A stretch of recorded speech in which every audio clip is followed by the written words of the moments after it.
An Israeli Apache attack helicopter fires missiles into southern Lebanon as hostilities with Hezbollah escalate. An Israeli attack helicopter has been seen firing missiles into southern Lebanon. That comes on the same day the IDF carried out another series of overnight strikes on Beirut's southern suburbs. The Israeli military said it targeted Hezbollah's Central Intelligence headquarters around midnight. It didn't say who it was aiming for, but claimed to have killed 100 Hezbollah fighters in the last 24 hours. Around 1,400 Lebanese have been killed and some 1.2 million driven from their homes since Israel ramped up its aerial campaign in September. Meanwhile, the US military struck several Houthi targets in Yemen, going after weapons systems, bases and other equipment belonging to the Iranian-backed rebels.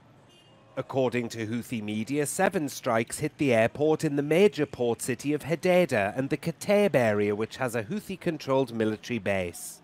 The strikes come just days after the Houthis, who are allied with Hezbollah and Hamas, threatened escalating military operations targeting Israel.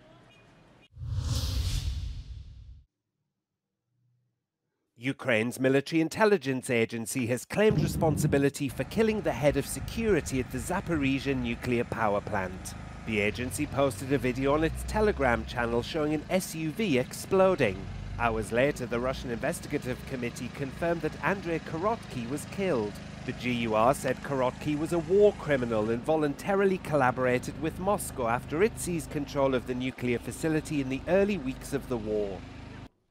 Meanwhile, at least 3 people, including a 6-year-old girl, have been killed when the Russian military hit a car carrying liquefied natural gas in the northern village of Hirsk. Village authorities said the strike caused the gas cylinders to explode, causing a fire which spread to a nearby house. And in eastern Ukraine, residents of Pokrovsk have begun patching up their homes after overnight Russian strikes caused extensive damage and injured 4 people. According to the regional police, the Russian military dropped 6 bombs on the city, damaging a multi-story building, 3 houses and a shop. Bosnia's government has declared a state of emergency after at least 16 people were killed in flooding and landslides caused by a severe rainstorm. The flooding has affected several towns and villages in central and southern parts of the country. Rescue services in the south said several people were missing and called on volunteers to help as roads were closed and houses left without electricity. Defense Minister Zhukan Helez told N1 regional television that troops have been deployed to help. While rescue services in the towns of Yablanica and Kiselyak said the power was off overnight and mobile phones had lost their signal. Heavy rains and strong winds were also reported in neighbouring Croatia, where several roads were closed and the capital Zagreb is preparing for the swollen Sava River to burst its banks. It's a similar story in Slovenia, where heavy rain has caused 3 rivers to overflow. And floods caused by torrential rains were also reported in Montenegro, where some villages were cut off and roads and homes flooded.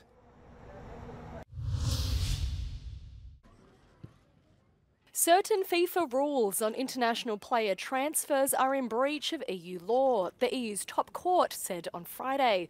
The Court of Justice of the European Union handed down its ruling following a decade-long legal challenge spearheaded by former footballer Lassana Diarra.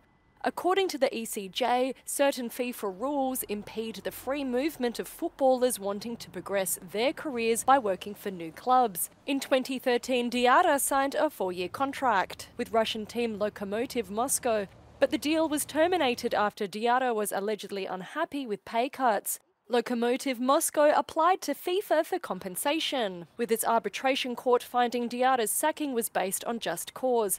The player was ordered to pay the club millions of euros. Diarra claimed his search for a new club was hampered by FIFA rules, stating any new side would be jointly responsible for paying Lokomotiv compensation.